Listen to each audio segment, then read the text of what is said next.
तो ये हमारा है इपिडर्मल टिश्यू सिस्टम। देखो इपिडर्मस, these type of tissue form the external part of plant, okay, part of plant, जो बाहरी स्ट्रक्चर होता है ना प्लांट का, जो भी टिश्यू बाहरी स्ट्रक्चर प्लांट का बनाएंगे उसको इपिडर्मल टिश्यू सिस्टम में इंक्लूड करेंगे। पहले भी मैंने इनमें बता दिया था कि क्या क्या आएगा, समझ गए कि नहीं? तो जो होता है, ठीक। तो सबसे पहले हम लोग देख लेते हैं इपिडर्मिस। एक बहुत जबरदस्त चीज तुम्हें बताऊंगा, इपिडर्मिस।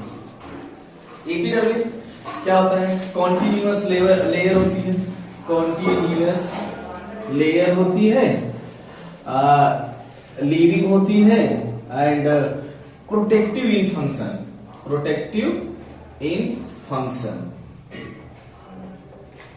आएगा समझ में? यंग स्टेज में क्या होगी? ये तो यंग स्टेज में इपिडर्मिस होगी। इपिडर्मिस ध्यान देना, यंग स्टेज में इपिडर्मिस होगा। स्टेम में अब देखो, रूट में इसी को क्या बोलते हैं? इपिब्लेमा। क्या बोलते हैं? इपिब्लेमा। रूट में इपिडर्मिस को बोला जाता है इपिब्लेमा, समझ गए? और ड्यूरिंग द टाइम ऑफ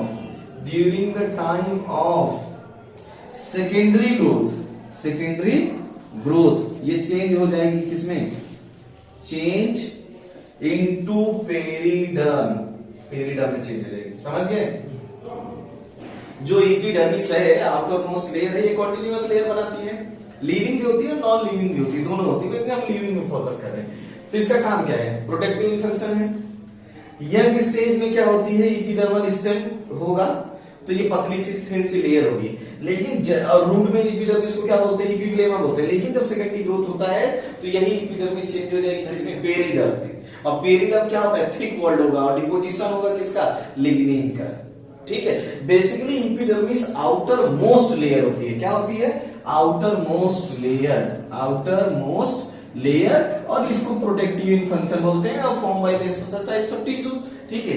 अब एक कहानी इसमें ये आती है, यूनि लेयर होगा और मल्टी लेयर होगा। कैसे डिसाइड करोगे कि किसमें यूनि लेयर होगा, सिंगल लेयर होगी, और किसमें कैसे डिसाइड करोगे कि ये मल्टी लेयर होगा? कब ये सिंगल लेयर होगी? कहाँ पे सिंगल लेयर होगी और कहाँ पे मल्टीपल लेयर होगी? अंदर वाली सिंगल लेयर होगी, बाहर वाली मल्टीपल। अजीब सुन लो, क्या फंक्शन है इसका? Protective function. इसका मतलब जहां खतरा कम होगा वहां सिंगल लेयर होगी, और जहां खतरा ज्यादा होगा वहां ज्यादा। कब हो जाती है? थिक वॉल्ड हो जाती है इपिडर्मिस जीरोफिटिक हैबिटेट में, जहां ट्रांसपायरेशन को कम करना होगा। बे अलग आदमी हो, सुनते ही नहीं हो। इसका मतलब क्या हुआ? Epidermis single layer, favourable condition, जहां पे प्लांट फेवरेबल कंडीशन में ग्रो करता है वो सिंगल लेयर होगी, सिंगल लेयर, ओके? अनफेवरेबल में क्या करेगी? मल्टीपल लेयर, जैसे नेरियम वगैरह में multiple layer of epidermis in unfavourable. जहां पे फेवरेबल कंडीशन नहीं होती वहां पे इपिडर्मिस मल्टीपल लेयर होगा, ठीक है? ऑब्वियस सी बात है भाई कि जितना ज्यादा खतरा होगा उतना ज्यादा तुम मतलब सिक्योरिटी बढ़ाओगे। तो ये क्या होता है? Protective function. इसका मतलब जहां पानी की कमी होगी और ट्रांसपायरेशन बहुत ज्यादा होगा, तो ट्रांसपायरेशन एक खतरा है ना प्लांट के लिए, पूरा वाटर वेस्ट हो जाएगा, तो प्लांट सर्वाइव कैसे करेगा? तो ये क्या करेगी? थिक हो जाएगी, मल्टीपल लेयर बनाएगी तभी तो थिक होगी, और वाटर के ट्रांसपायरेशन को रोक देगा। हाँ, क्यूटिकल तो आ ही जाएगा। और सन से कौन प्रोटेक्ट करेगा? अब यहीं पे एक चीज देख लेते हैं, बाहर वाली अवैक्सी सब्सटेंस आ रहा है ना ये? अवैक्सी सब्सटेंस सराउंड करती है, सराउंड इपिडर्मिस कॉल्ड, उसी को बोलते हैं क्या? क्यूटिकल। क्या बोलेंगे? क्यूटिकल, ठीक है? और ये क्या करता है? Protect the plant from highlight radiation and also check transpiration, और ये ट्रांसपायरेशन को भी चेक करता है। आएगा समझ में? तो 3 काम करेगा, ठीक है। ट्रांसफर, जैसे कैलोट्रोपिस का प्लांट देखो ना, तो ऐसे तुम ऐसे लीफ को अगर क्रश करो थोड़ा सा ना, तो व्हाइट कलर का निकल जाता है वैक्स। अच्छा, सब नहीं बनाते, जिनको जरूरत लगेगी वही बनाएंगे। एक बात जरूर याद रखना, जिनको जरूरत पड़ेगी वही बनाएंगे। जैसे जिनको मल्टीपल लेयर की जरूरत पड़ेगी वही बनाएंगे। देखो, हमेशा जो जरूरत होता है वो फंक्शन से होता है। देखो, अगर मेरी जरूरतें ज्यादा होंगी तो मुझे बहुत ज्यादा फंक्शन करना पड़ेगा, काम करना पड़ेगा और पैसा कमाना पड़ेगा। सेम प्लांट के साथ भी चलता है। अब मान लीजिए कहीं पर लाइट का इफेक्ट बहुत ज्यादा है, तो वहां पे प्लांट क्या बना लेगा? क्यूटिकल। और जहां पे नहीं है, नहीं होगा तो क्यूटिकल। प्लांट के किस पार्ट में क्यूटिकल नहीं होगी? रूट में, क्योंकि वहां लाइट का इफेक्ट नहीं है। जो बात समझा रहा हूं उसको समझने की कोशिश करो। हमेशा फंक्शन के बेसिस पे ये देखो कि कहां क्या चल रहा है। तो क्यूटिकल एब्सेंट क्या हो जाएगी? Cuticle absent in root, cuticle absent in root. तो रूट में क्यूटिकल क्या हो जाएगी? एब्सेंट हो जाएगी। बात आगे समझ में? तो जो एपिडर्मिस होती है हमारी, वो आउटर मोस्ट लेयर है, कॉन्टिन्यूअस लेयर होती है, लिविंग होती है, प्रोटेक्टिव, नॉन लिविंग भी हो सकती है। प्रोटेक्टिव इन फंक्शन, जब ये प्रोटेक्टिव इन फंक्शन है, इसका मतलब जहां फेवरेबल कंडीशन होगा वो एक लेयर से काम चला देगी, लेकिन जहां पे फेवरेबल कंडीशन नहीं होगी वो मल्टीपल लेयर बना देगा। रूट को ही, एपिडर्मिस को ही रूट में क्या बोलते हैं? एपिडेमा बोलते हैं। आएगा समझ में? एपिडेमा। और इसके ऊपर एक वैक्सीन सब्सटेंस की लेयर होती है, उसी का नाम है क्यूटिकल। आएगा समझ? और क्यूटिकल हाई लाइट से बचाएगा, रेडिएशन से बचाएगा, हाई टेम्परेचर से बचाएगा, चेक करेगा ट्रांसपायरेशन से। और किसके पास क्यूटिकल नहीं होगा? रूट के पास नहीं होगा। समझ गए कि नहीं? और यही एपिडर्मिस पेरिडर्म में कन्वर्ट हो जाएगा जब तुम्हारा क्या होगा? सेकेंडरी ग्रोथ होगा। यही कह रहा हूं कि एपिडर्मिस सिंगल लेयर होगी जब फेवरेबल कंडीशन में रहेगा, और ये मल्टीपल लेयर हो जाएगी जहां पे फेवरेबल कंडीशन नहीं रहेगा। जहां पे ट्रांसपायरेशन रेट बहुत ज्यादा होगा वहां थिक क्यूटिकल हो जाएगी, और भी चीजें स्क्लेरेंकाइमा भी आ जाएगी बहुत ज्यादा। समझ गए नहीं? तो बहुत सारी चीजें मिलके इसको सपोर्ट करती हैं। हाँ, अब चलो ठीक है। अब ये हम लोगों ने एपिडर्मिस देख लिया ना। अब देखो हेयर्स, देखो हेयर्स। हेयर्स क्या होगा? हमारे 2 होंगे ना हेयर एपिडर्मिस में, एक होगा स्टेम हेयर और दूसरा क्या होगा? Root hair. अब बताओ, रूट हेयर यूनिसेलुलर होगा।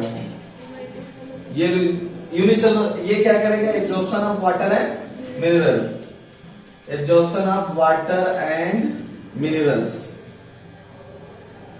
Absorption of water and minerals. Increase करेगा increase surface area, increase surface area. ठीक है, वाटर एंड मिनरल के एब्जॉर्प्शन के लिए सरफेस एरिया बढ़ा देगा रूट हेयर। सबसे बड़ा इंपॉर्टेंट पॉइंट है कि ये यूनिसेलुलर होता है। लॉजिक ये कहता है कि जमीन के अंदर है तो अकेला रहेगा, इससे कोई नहीं मिलेगा। अगर बाहर होता तो लोगों से मिलता है। इसका मतलब स्टेम हेयर, जो ट्राइकोम भी कहते हैं इसको, तो ये क्या होगा? Multi cellular. क्या होगा? Multi cellular. तो जो ट्राइकोम होता है वो मल्टी सेलुलर होता है। समझ गए? Glandular, it can be glandular also, it can be glandular also and secrete करता है ग्लैंडुलर सब्सटेंस, ग्लैंडुलर या mucus substance. Poisonous hair of Utricularia, ये सब एग्जांपल है स्टेम हेयर के। समझ गए? स्टेम हेयर को ही टाइकोम बोलते हैं। ये ग्लैंड्स भी होते हैं, ग्लैंडुलर भी होते हैं। तो म्यूकस सब्सटेंस या चिपचिपा पदार्थ निकलते हैं। बेसिकली वो म्यूकस सब्सटेंस होते क्या हैं? Secondary metabolites. तो ये सेकेंडरी मेटाबोलाइट्स भी निकलते हैं, और हो सकता है मेटाबोलाइट्स, हो सकता है ये पॉइजनस भी हो। जैसे यूट्रिकुलेरियम जो हेयर होते हैं वो पॉइजनस होते हैं। समझ गए? इनका फंक्शन क्या है? क्या है फंक्शन इनका? हाँ, protect from herbivores, protect from herbivores. की गाय भैंस हर्बीवोर्स, गाय भैंस इनको नहीं खाएंगे ना, फाइबर लगा हुआ था, अजीब आएगा। हर्बीवोर, इंसेक्ट्स, ग्लैंड्स किससे करते हैं? इंसेक्ट्स। और चेक ट्रांसपायरेशन, और ये चेक ट्रांसपायरेशन, और ये ट्रांसपायरेशन को चेक करते हैं।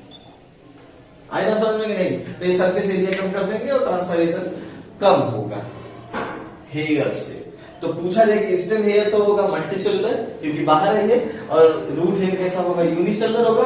ये इंक्रीज कर देगा surface area for the absorption of water and mineral. जबकि स्टेम हेयर को ट्राइकोम बोलते हैं और ये मल्टीसेलुलर होता है। इट कैन बी ग्लैंडुलर भी हो सकता है, ग्लैंड मतलब ऐसे ऊपर ऐसे बन जाए स्ट्रक्चर, ऐसे ग्लैंड, तो इसमें भरा रहेगा ना। कभी कभी किसी स्टेम को पढ़ करते हो ना, चिपचिपा सा लगता है, तो उसमें ग्लैंडुलर हेयर है। और ग्लैंड क्या सिक्रीट करती है, कोई सब्सटेंस सिक्रीट करेगी ना, एंजाइम, प्रोटीन या कुछ भी, तो वो स्टेम को चिपचिपा सा बना देते हैं, समझ गए कि नहीं। और हो सकता है वो पॉइजन भी हो सकता है, कुछ भी हो सकता है, मतलब जैसे बिच्छू डंक मारता है वैसे ये भी करते हैं। तो बेसिकली ये इसलिए प्लांट बनाता है कि कोई इसको खाए ना। अच्छा मान लो किसी चीज पे ऐसे फाइबर जैसा कुछ वैसे लगा हो तो खाओगे, गले में फंस जाएगा और खा नहीं पाओगे। तो हर्बीवोर्स इसको नहीं खाते। फिर इंसेक्ट ग्लैंडुलर रहेगा तो इंसेक्ट इस पे अटैक नहीं करेगा, कोई पैथोजन नहीं करेगा। और ये ट्रांसपायरेशन को भी चेक करता है, जितना ज्यादा फाइबर होगा ट्रांसपायरेशन उतना कम होगा। सरफेस एरिया क्या चक्कर पड़ जाएगा ना, रिड्यूस कर देंगे सरफेस एरिया, जगह जगह ग्रो करके रिड्यूस कर देंगे ना सरफेस एरिया को। तो ये काम है हेयर्स का, ठीक है। और हेयर्स क्या होंगे, एपिडर्मल इन ऑरिजिन। ये बात याद रखना कि एपिडर्मल इन ऑरिजिन, क्योंकि अभी आप लोग पढ़ेंगे कि जो लेटरल रूट होती है वो एराइज करती है पेरीसाइकल से, और वो इंडोजीनस इन ऑरिजिन। तो ये कैसे ऑरिजिन होगी, एपिडर्मल इन एक्सोजीनस इन ऑरिजिन, एक्सोजीनस इन ऑरिजिन। तो इनकी ऑरिजिन कैसी होती है, एक्सोजीनस होती है, ठीक है। एक्सोजीनस इन ऑरिजिन होते हैं ये बात याद रखना है। ये बाहर से निकलते हैं, जैसे देखो ये हमारी एपिडर्मिस है, इसके ऊपर हमारा क्या बन गया है, ये क्यूटिकल, ये क्यूटिकल बन गया है। तो यहीं से फाइबर निकले होते हैं, ठीक। तो ये हमारे क्या है, फाइबर्स हैं, और ये क्या है, एपिडर्मिस है, समझ गए। और ये फाइबर्स क्या होंगे, मल्टीसेलुलर। लेकिन अगर ये रूट में होंगे तो क्या होंगे, यूनिसेलुलर होंगे, समझ गए कि नहीं। तो कैसा समझ गए। अब हम लोग देखते हैं स्टोमेटा। तो पहले एपिडर्मिस पढ़े, फिर रूट हेयर, स्टेम हेयर पढ़े। स्टेम हेयर क्या होता है पवन, स्टेम हेयर यूनिसेलुलर होता है, मल्टीसेलुलर, मल्टीसेलुलर होता है, ठीक है। तो जो स्टोमेटा है वो क्या होता है, पोर लाइक स्ट्रक्चर होता है, pore like structure present on the surface of epidermis, surface या इन द एपिडर्मिस, एपिडर्मिस में होता है, चुप रहो, एपिडर्मिस में होता है, समझ गए। और स्टोमेटा का क्या काम है, फंक्शन क्या करता है, स्टोमेटा फंक्शन क्या है इसका, गैसियस एक्सचेंज करना, गैसियस। जितनी भी बातें हम लोग पढ़ रहे हैं वो किसके लिए है, एपिडर्मल टिश्यू सिस्टम के लिए। स्टोमेटा का काम है ना कार्बन डाइऑक्साइड को अंदर लेना, ऑक्सीजन को बाहर निकालना, स्टोमेटा का काम है, गैसियस एक्सचेंज का काम करता है स्टोमेटा। अब जो ये स्टोमेटा है वो दो तरह का है, तो कोई क्वेश्चन है, दो तरह का है। देखो डाइकॉट्स में अलग होता है और मोनोकॉट्स में अलग होता है। आई बात समझ में कि नहीं। डाइकॉट्स में होगा किडनी से, ठीक। कैसे बनाओगे, ऐसे बनाओ। इसमें क्या है, क्लोरोप्लास्ट है, क्लोरोप्लास्ट है, ये क्या है, क्लोरोप्लास्ट। ये न्यूक्लियस है, ये पोर है, ठीक। और इसी को बोलते हैं गार्ड्स है, ठीक है। अगर इसमें ऐसे लगा तो फाइबर, तो this is called cellulosic fibre होते हैं, लेकिन हमें नहीं पढ़ना, ठीक। इसके चारों तरफ जो सेल लगी होती है उसी को बोलते हैं क्या, सब्सिडरी सेल। क्या बोलते हैं, सब्सिडरी सेल। बात आगे समझ में। ये स्टोमेटा है किडनी से, अगर किडनी सेल है तो वो डाइकॉट है। ये खुला हुआ स्टोमेटा है, जब तुम्हें पोर नहीं दिखेगा इसका मतलब पिचका हुआ है। मोनोकॉट में होता है डंबल से, ये क्वेश्चन आ चुका है, डंबल से। लॉजिक क्या कहता है, डंबल से लॉजिक ये कहता है कि जब जिम में जाते हो डंबल उठाते हो तो दोनों मिलके उठाते हैं, अकेले, हाँ। तो डंबल उठाना मतलब अकेले, दैट इज कॉल्ड मोनोकॉट। और किडनी डाइकॉट, किडनी तो होती है ना, तो डाइकॉट हो गई। तो किडनी सेल किस में होगा, डाइकॉट में, और डंबल सेल किस में होगा, मोनोकॉट में। स्टोमेटा का काम है गैसियस एक्सचेंज करना, ठीक है। अगर स्टोमेटा देखो, स्टोमेटा का पोजीशन देखा है, स्टोमेटल पोजीशन अगर हम लोग देखें, अगर ये लीफ है, देखो कितनी बढ़िया बात बता रहा हूं, ध्यान से समझना।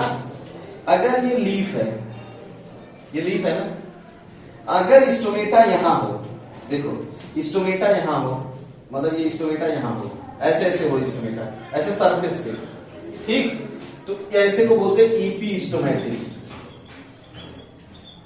ठीक। स्टोमेटा नीचे हो, ये है, ये लाइट इस तरफ है, इस तरफ लाइट है हमारा, अगर लाइट की तरफ, मतलब लीफ जो लाइट की तरफ है, अगर वहां होते हैं तो ईपी स्टोमेटिक, नीचे की तरफ होते हैं तो क्या होते हैं, hypostomatic. Basically sir dorso side होगा। हाँ, मतलब ये कौन सा साइड है, वेंट्रल, और ये कौन सा साइड है, डोर्सल।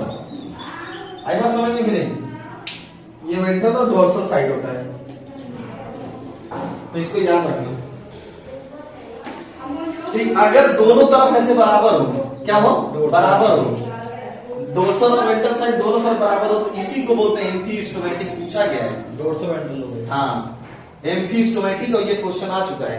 एम्फीस्टोमेटिक कैसे, मतलब इक्वल डिस्ट्रीब्यूशन हो, डोर्सल और वेंट्रल साइड दोनों इक्वल डिस्ट्रीब्यूशन होता है एम्फीस्टोमेटिक। ऊपर की तरफ ज्यादा ईपीस्टोमेटिक, नीचे की तरफ ज्यादा हाइपोस्टोमेटिक, दोनों तरफ बराबर हो तो एम्फीस्टोमेटिक। अभी तुमको बहुत जबरदस्त चीज बताऊंगा, कैसे समझोगे ये होगा, ठीक है, इसको नोट करो तब बताता हूं।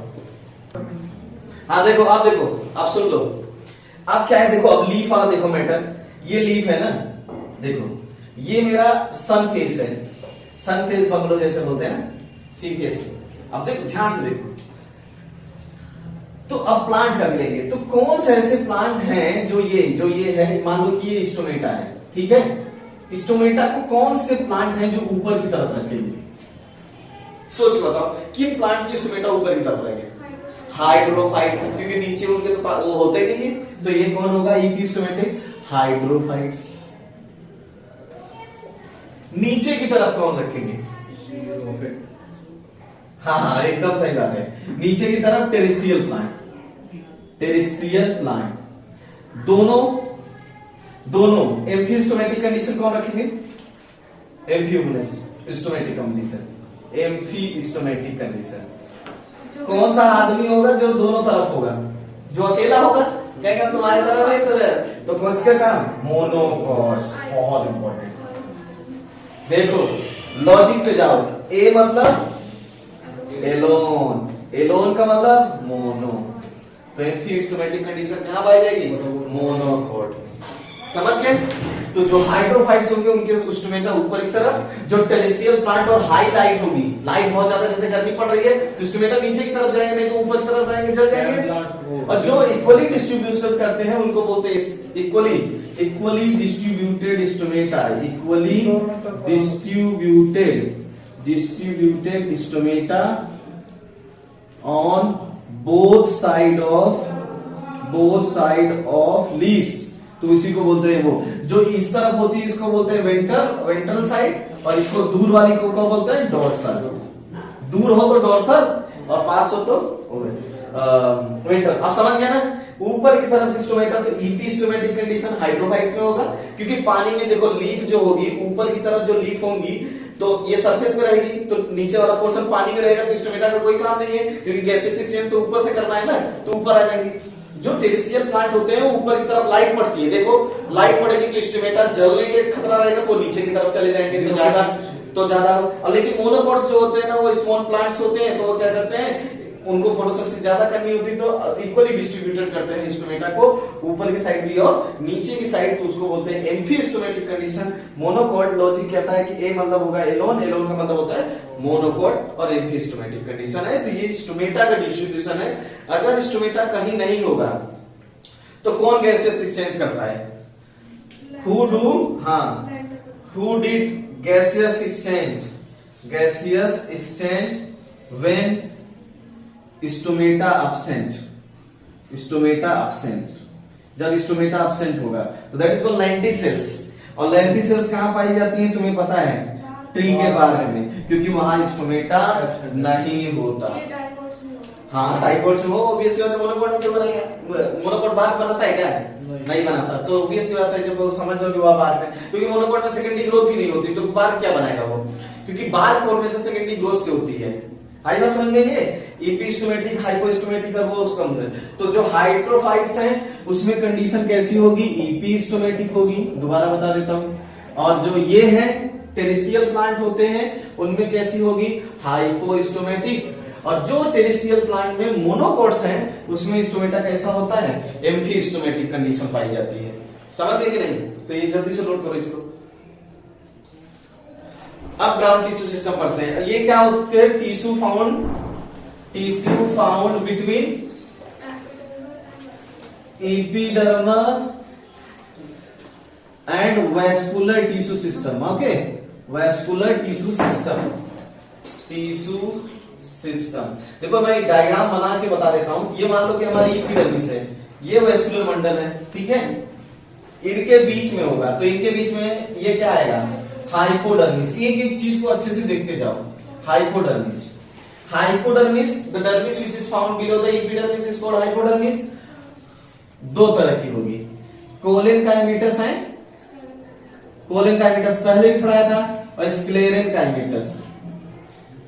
अब देखो लॉजिक क्या कहता है, एस मतलब सिंगल, तो स्क्लेरेन काइमेटस किसमें होगा, मोनोकॉट में, ठीक, और ये किसमें होगा, डाइकॉट में। समझ गए ना लॉजिक के अकॉर्डिंग?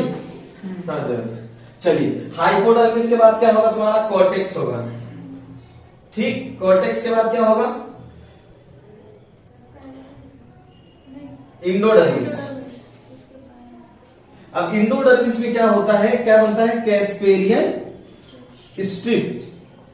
कैस्पेरियन स्ट्रिप बनता है, जो किसकी बनी होती है, सुबेरीन की। बहुत इंपॉर्टेंट है सुबेरीन, अभी लिग्निन पढ़ रहे थे, सुबेरीन। और ये ब्लॉक कर देता है, block apoplastic transport of water, apoplastic transport of water को ये ब्लॉक कर देगा। समझ गए? एपोप्लास्टिक ट्रांसपोर्ट ऑफ वाटर वो वाटर होता है जो सेल के अंदर नहीं जाता, सेल के बाहर जो ट्रांसपोर्ट करता है। पढ़ा दिया है ना ये तुम्हें, apoplastic transport of water. Casparian strip बहुत पूछा जाता है, बैरल शेप होती है ये, बैरल शेप। तो पूछा जाए कि जो सब्सटेंस कैस्पेरियन स्ट्रिप में प्रेजेंट होता है वो कौन है, सुबेरीन। तो अगर पूछा जाए कि इंडोडर्मिस में एक स्ट्रिप लाइक स्ट्रक्चर बनता है, उसको बोलते हैं कैस्पेरियन स्ट्रिप, जो कि सुबेरीन की बनी होती है, और वो ब्लॉक कर देता है एपोप्लास्टिक ट्रांसपोर्ट ऑफ वाटर। या कहा जाए कि जो कैस्पेरियन स्ट्रिप होता है वो किस ट्रांसपोर्ट ऑफ वाटर को ब्लॉक करता है, तो एपोप्लास्टिक ट्रांसपोर्ट ऑफ वाटर वो है जो सेल के बाहर से जाता है, सेल के अंदर से नहीं जाता। समझ गए? इसका मतलब इंटरसेलुलर स्पेस या इंटरस्टिशियल स्पेस से जाएगा, तो इसको बोलते हैं एपोप्लास्टिक ट्रांसपोर्ट ऑफ वाटर। समझ गए? चलिए, इसके बाद होता है, देखो बच्चों, पेरीसाइकिल बहुत इंपॉर्टेंट है ये, ठीक। पेरीसाइकिल क्या बनाता है, लेटरल रूट बनाएगा और vascular bundle, form vascular bundle. तो ये वेस्कुलर बंडल को भी बनाता है, और किसको बनाता है, लेटरल रूट। इसका मतलब लेटरल रूट कैसी ओरिजिन हो जाएगी, इंडोजीनस इन ओरिजिन। तो इसकी ओरिजिन कैसी होगी, इंडोजीनस हो जाएगी। समझ गए कि नहीं? तो लेटरल रूट की याद रखना, P = L होता है हमारा। लॉजिक क्या कहता है, P = L, pericycle, lateral root. ये बहुत इंपॉर्टेंट इशू है पेरीसाइकिल। देखो इंडोडर्मिस के पास स्टार्च होता है भाई, इंडोडर्मिस स्टार्च पे स्टोर करता है, और ये सारे ही पेरेनकाइमेटस टिश्यू है, कॉर्टेक्स, इंडोडर्मिस, पेरीसाइकिल। फिर तुम्हारे पास आ जाएगा वेस्कुलर बंडल। एक और है दैट इज कॉल्ड पिथ क्या होता है, पेरेनकाइमेटस सेल है, parenchymatous cell found at centre of vascular bundle जो बनता है उसके सेंटर में पिथ होता है। देखो मान लीजिए तुम्हारा वेस्कुलर बंडल है, तो इसके सेंटर पे कुछ पेरेनकाइमेटस टिश्यू होते हैं, और इसी को बोलते हैं पिथ प्रेजेंट है, पिथ एब्सेंट है, उसकी बात हम अलग करेंगे। पिथ या मेडुला भी बोलते हैं इसको, हाँ मेडुला भी बोल देते हैं समटाइम। तो ये पिथ याद रखना। अच्छा बताओ, पिथ किसमें वेल डेवलप होगा, किसमें नहीं होगा वेल डेवलप, रूट स्टेमली, तो आगे बताएंगे। पिथ का मतलब प्यार होता है, और आगे हम समझेंगे किसमें होगा प्यार ज्यादा। अगर डाइकॉट है तो प्यार ज्यादा होगा, और मोनोकॉट है तो उसमें प्यार कम होगा। समझ गए कि नहीं? तो आगे हम देखेंगे, पहले ये वाला देखो आप लोग, ठीक है। टिश्यू सिस्टम वो पेरेनकाइमेटस होंगे। ग्राउंड टिश्यू सिस्टम के मोस्ट ऑफ द सेल्स क्या होंगे, पेरेनकाइमेटस। एक बात याद रखो, जब भी कोई चीज कुछ बनाएगी तो लिविंग होनी चाहिए ना। तो कौन लिविंग होता है, पेरेनकाइमा, तो वो लिविंग होगी। समझ गए? अब हमारा जो नेक्स्ट है, तो हम लोगों ने जो हमने ग्राउंड सिस्टम में पढ़ा, हम लोगों ने पढ़ा कॉर्टेक्स, हम लोगों ने पढ़ा हाइपोडर्मिस, हम लोगों ने पढ़ा इंडोडर्मिस, हम लोगों ने पढ़ा पेरिसाइकल, हम लोगों ने पिथ पढ़ा। और जो सीक्वेंस मैंने बताया है उस सीक्वेंस को जरूर याद रखना। ठीक है, कहते हैं ना pericycle, pith and vascular bundle combined to form stele जो टेरिडोफाइट में बदल होता है। अब हम लोग पढ़ते हैं vascular tissue system. Vascular tissue system हम लोग अब पढ़ते हैं वेस्कुलर टिश्यू सिस्टम को। ठीक है, हम ग्राउंड टिश्यू सिस्टम हटा देते हैं, जो ग्राउंड लेवल पे काम करे ग्राउंड टिश्यू सिस्टम है, और ये वेस्कुलर टिश्यू सिस्टम। अब 3 तरह का वेस्कुलर टिश्यू सिस्टम होता है, इधर ध्यान से देखो। पहला होता है रेडियल वेस्कुलर बंडल, नाम से ही क्लियर है ना, रेडियल वेस्कुलर बंडल। इसका मतलब ये किसमें होगा? रूट में। इसमें कहा क्या जाता है कि जाइलम एंड फ्लोएम जो होता है वेस्कुलर सिस्टम में, तुम्हारे 2 आएंगे, जाइलम फ्लोएम। ठीक है, याद रखना जाइलम एंड फ्लोएम का ही अरेंजमेंट होगा। Transport water. ठीक है, जाइलम देखो, रेडियल जाइलम एंड फ्लोएम, इसका मतलब फ्लोएम कहाँ होंगे? Found at different radii, different radii, जो डिफरेंट रेडियाई पे होंगे उसी को हम लोग बोलते हैं क्या? Radial vascular bundle. अच्छा, इसमें कंडीशन एग्जास्ट होती है कि इंडाच? इसमें सर इंडाच वाली, इसमें कंडीशन होती है एग्जास्ट कंडीशन। अबे रूट है अंदर है तो इसमें बाहर वाली कहानी होगी ना, रूट अंदर रहती है। एक्स को क्या करेगा तू? हाँ, तो एग्जास्ट कंडीशन। अबे रूट अंदर, उल्टा सोच, रूट अंदर तो बाहर वाली कहानी एग्जास्ट कंडीशन नहीं होगा। चलो next, conjoint vascular bundle. Conjoint vascular bundle, vascular bundle इसका मतलब जिसमें जाइलम एंड फ्लोएम क्या हो? सेम रेडियस, सेम रेडियस, मतलब जुड़े हुए हो। Xylem and phloem fuse to each other, phloem fuse to each other are found on same radii. जो सेम रेडियाई पे हो उनको बोलते हैं रेडियाई, उसको ही बोलते हैं कंजॉइंट वेस्कुलर बंडल। ठीक, अब ये हो सकता है ये क्लोज हो और ये हो सकता है ओपन हो। कंजॉइंट वेस्कुलर बंडल क्लोज कब होगा? जब क्या होगा? कैम्बियम अब्सेंट होगा। क्या होगा? Cambium absent. मोनोकोट। और ये एग्जांपल हो जाएगा किसको? मोनोकोट। ये ओपन कब होगा? Cambium present. अभी लॉजिक में तुम्हें बताता हूं। और ये किसमें होगा? डाइकोट। अच्छा बताओ, कौन आदमी बड़ा क्लोज सा रहता है, मतलब बुझा अकेला आदमी क्लोज सा रहेगा। ठीक है, क्योंकि उसका कोई साथी है ही नहीं। इसका मतलब वो कपल भी नहीं है, मतलब कैम्बियम नहीं है इसके पास। जो कपल है इसका मतलब कैम्बियम है और खुल के चलेगा, चौड़ा होके चलेगा, दैट इज कॉल्ड डाइकोट। अगर 2 लोग रहते हो तो अच्छे से जाते हो कि अकेला जाता है? 2 लोग तो खुल के घूमते फिरते मस्ती करते हुए चले जाते हो। तो ओपन वेस्कुलर बंडल डाइकोट में होता है। डाइकोट 2 हुआ तो कैम्बियम कपल प्रेजेंट है। क्लोज वेस्कुलर बंडल अकेला होता है, इसका मतलब इसके पास कैम्बियम नहीं होता। एक और होता है by conjoint collateral vascular bundle, अभी उसकी बात करेंगे। नेक्स्ट हमारा है वो है कंसेंट्रिक वेस्कुलर बंडल। ये 2 तरह का होता है, लेप्टोसेंट्रिक और ये होता है हेटेरोसेंट्रिक। हेटेरोसेंट्रिक अभी इसको बताता हूं, पहले इसको नोट कर लो। समझ गए कि नहीं? ये लेप्टोसेंट्रिक और हेटेरोसेंट्रिक, ये याद देखो। अब मैं डायग्राम बनाता हूं तो तुम आराम से समझ जाओ। रेडियल वेस्कुलर बंडल वो है जो डिफरेंट रेडियाई पे हो। कंजॉइंट वेस्कुलर बंडल होते हैं जो सेम रेडियाई को, और कंसेंट्रिक वेस्कुलर बंडल अभी बताता हूँ, एंटीक्राइवल एंटीवेसल होते हैं। अब बताता हूँ, आप समझ जाओगे। देखो ठीक है, अब मैं बता रहा हूं, तुम समझ जाओगे। मैं डायग्राम बना के समझाऊंगा ना। ठीक है, ये थोड़ी सी मैंने तुम्हें थियरी लिखवा दी है जिससे कि तुम्हें कोई प्रॉब्लम ना हो। ठीक है, काम हो जाए। देखो अब हम लोग डालते हैं यहाँ heading radial vascular bundle. Radial, VB मतलब होता है वेस्कुलर बंडल। ठीक है, वीबी का मतलब क्या होगा? Vascular bundle. अब हमने ये डायग्राम बना दिया है भाई। ये हमारी जो काली वाली होगी ये जाइलम होगी, ये गोरी वाली है, ये काली वाली है, गोरी वाली, ये काली वाली और ये गोरी वाली। ठीक, तो ये फ्लोएम है सर, ये कल्लो है और ये जाइलम है। एक्स का मतलब जाइलम होता है, पी का मतलब फ्लोएम। देख, इसका रेडियस अलग है और इसका रेडियस अलग है कि नहीं? Yes sir. है कि नहीं? अबे रेडियस देख ना, रेडियस अलग है कि नहीं दोनों का? कोई लंबी है, तो इसका मतलब xylem and phloem different radii, different radii. Radii तो इसका मतलब ये कैसा वेस्कुलर बंडल है? रेडियल। लॉजिक क्या कहता है? रेडियल मतलब रूट। तो रेडियल वेस्कुलर बंडल किसमें पाया जाएगा?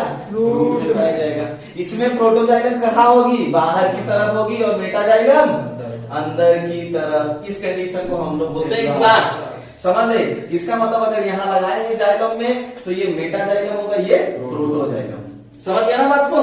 प्रोटो अगर बाहर है तो एग्जैक्ट कंडीशन, प्रोटो अंदर है तो इंडाक्ट कंडीशन। अब ये बात समझ में आएगी रेडियल वेस्कुलर बंडल को।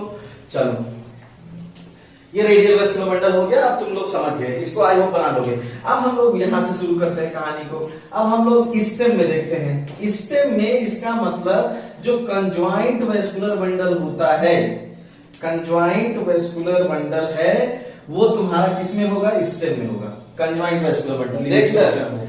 अब ये देख लो ना, अब देखो मैं बना दे रहा हूं दो, अब आप समझ जाओगे। देखो ये दो को दो बना दोगे। देखो, एक में ऐसे डॉटेड स्ट्रक्चर बना रहा हूं और एक में बढ़िया सा स्ट्रक्चर बना रहा हूं। देखो, अब ये लाइन खींच दो। ये तुम्हारी हो गई फ्लोएम और ये तुम्हारी क्या हो गई? फ्लोएम। और ये क्या हो गई? जाइलम। समझ गए? ये हो गया तुम्हारा कैम्बियम। क्या हो गया? कैम्बियम। इसमें कैम्बियम क्या है बताओ? अब देख, रेडियाई सेम है, फ्लोएम और जाइलम की रेडियाई सेम है कि नहीं है? सेम रेडियाई पे है, जिसे कंजॉइंट मतलब जुड़े हुए हैं। सेम रेडियाई पे आ गए ना, लेकिन इसमें कैम्बियम नहीं है। कैम्बियम नहीं है तो क्या है इसमें? Cambium absent. कैम्बियम अब्सेंट इसका मतलब कपल नहीं है। अगर कपल नहीं है तो इसका मतलब ये क्या है? अकेला है। अकेला है इसका मतलब ये क्या होगा? मोनोकॉट। और जब अकेला है तो ये क्या रहेगा? क्लोज रहेगा। क्लोज वेस्कुलर बंडल मतलब अपने में ही खोया रहेगा। ठीक है, खुला नहीं रहेगा। समझ गए? कैम्बियम अब्सेंट इसका मतलब कपल नहीं है, मोनोकॉट और क्लोज वेस्कुलर बंडल। अब देखो, कैम्बियम प्रेजेंट है। क्या है? कैम्बियम क्या है? Cambium present. कैम्बियम प्रेजेंट तो ये क्या होगा? ओपन वेस्कुलर बंडल नहीं होगा? Yes sir. और कैम्बियम अब प्रेजेंट है तो तुम क्या हो जाओगे? डाइकॉट। इसका मतलब तुम कपल हो। कपल हो तो डाइकॉट हो, और डाइकॉट हो तो तुम क्या होगे? ओपन वेस्कुलर बंडल हो। तो दो तरह के वेस्कुलर बंडल होते हैं स्टेम में। बेसिकली वो होते हैं क्या? क्लोज वेस्कुलर बंडल और ओपन वेस्कुलर बंडल। अगर किसी में कैम्बियम है तो वो ओपन होगा और कैम्बियम अब्सेंट है तो क्लोज होगा। तो मैं स्टार बना के लिख दूं कि कैम्बियम प्रेजेंट तो वेस्कुलर बंडल कैसा होगा? ओपन होगा। कैम्बियम एब्सेंट तो वेस्कुलर बंडल क्या होगा? क्लोज होगा। और क्लोज वेस्कुलर बंडल किसमें पाया जाता है? मोनोकॉट में, जबकि ये किसमें पाया जाएगा? डाइकॉट में। मैं तो कह रहा हूं कैम्बियम कपल हो गया। अगर कपल प्रेजेंट है तो डाइकॉट, और कपल नहीं प्रेजेंट है तो मोनोकॉट। सिंपल सी बात है। और मोनोकॉट होगा इसका मतलब क्लोज होगा, और डाइकॉट होगा तो ओपन वेस्कुलर बंडल है। समझ गए ना? ये दोनों रेडियल है कंजॉइंट वेस्कुलर बंडल को। ठीक है, चलो वेस्कुलर बंडल दूसरा वाला दे। रेडियल वेस्कुलर बंडल समझ गया ना? रेडियल वेस्कुलर बंडल और कंजॉइंट वेस्कुलर बंडल तुम्हें समझ में आ गया। चलो आगे चलो। अब देखो, एक होता है कि बहुत इंपॉर्टेंट बाई कंजॉइंट, इसका लॉजिक भी बताऊं। कंजॉइंट वेस्कुलर बंडल, वीवी मतलब वेस्कुलर बंडल। एक ऐसी सिचुएशन है, देखो इधर, एक ऐसी सिचुएशन है कि ये हमारे पास एक वेस्कुलर बंडल है। ये देखो, दो कैम्बियम है, यहां भी कैम्बियम है और यहां भी कैम्बियम है, और बीच में जाइलम है। बीच में जाइलम है और दोनों तरफ क्या है? फ्लोएम है। इस तरह के वेस्कुलर बंडल को हम लोग क्या बोलते हैं? Conjoint vascular bundle. By conjoint vascular bundle. By वो कंजॉइंट था, ये बाई दो बार जुड़ रहा है ना, तो बाई कंजॉइंट वेस्कुलर बंडल है। समझ गए कि नहीं? देखो, अगर दो कैम्बियम है और बीच में जाइलम है तो इसको बोलते हैं बाई कंजॉइंट वेस्कुलर। अब पूछा जाए एग्जांपल किस कौन होता है, बताओ, बता सकते हो एग्जांपल है? नहीं। लॉजिक, बाइट मतलब होता है बाइट करना। और तुमको कौन काटता है? बीवी। तुम्हें कौन काटता है? इंसेक्ट काटता है? कोई जानवर का नाम बताओ जो काटता हो तुम्हें? कुत्ता। कुत्ता है। और कुत्ते से कौन सी फैमिली होती है? कुकर विदेशी। कद्दू फैमिली। कद्दू फैमिली में होता है, बहुत बार क्वेश्चन आया है। कि बाई कंजॉइंट को रेट्रोवेस्कुलर बंडल किसे, बाई मतलब बाइट, मच्छर काटे तुम्हारा थोड़ी कुछ होगा, कुत्ता दौड़ा के काटता है। हम लोग हायर ऑर्गेनिज्म की बात कर रहे हैं ना, हायर प्लांट तो हायर ऑर्गेनिज्म, बाइट मतलब क्या गाएगा कुत्ता। मुझे लगा आप सुनो, बात करोगे। अब इधर देखो, हाँ तुम्हें हर जगह वही नजर आ रहा है, शादी कर लो तुम। अब देखो कंसेंट्रिक वेस्कुलर बंडल, देखो कंसेंट्रिक वेस्कुलर बंडल, देखो अब देखो बनाओ इधर, अगर जाइलम अंदर फ्लोएम बाहर, फ्लोएम अंदर जाइलम बाहर, ठीक है, तो हम लोग अगर फ्लोएम को क्या बोलते हैं, लेप्टोम बोलते हैं ना, तो लेप्टोम बोलते हैं ना, तो ये होगा लेप्टोसेंट्रिक। कंसेंट्रिक वेस्कुलर बंडल दो तरह के होते हैं, एक तो लेप्टोसेंट्रिक या इसको बोलते हैं एम्फीबेसल। क्या बोलते हैं, एम्फीबेसल, जिसमें फ्लोएम अंदर की तरफ हो, जाइलम बाहर की तरफ हो, इस तरह के वेस्कुलर बंडल को बोलते हैं लेप्टोसेंट्रिक या एम्फीबेसल। जिसमें जाइलम अंदर और फ्लोएम बाहर, तो इसको बोलते हैं हेटेरोसेंट्रिक। मैंने बताया था क्योंकि जाइलम का नाम क्या है, हेड भी बोलते हैं, जाइलम को हेड बोलते हैं, हेटेरोसेंट्रिक या इसी का नाम है एम्फीक्राइबल, याद रखना एम्फीक्राइबल, समझ गए।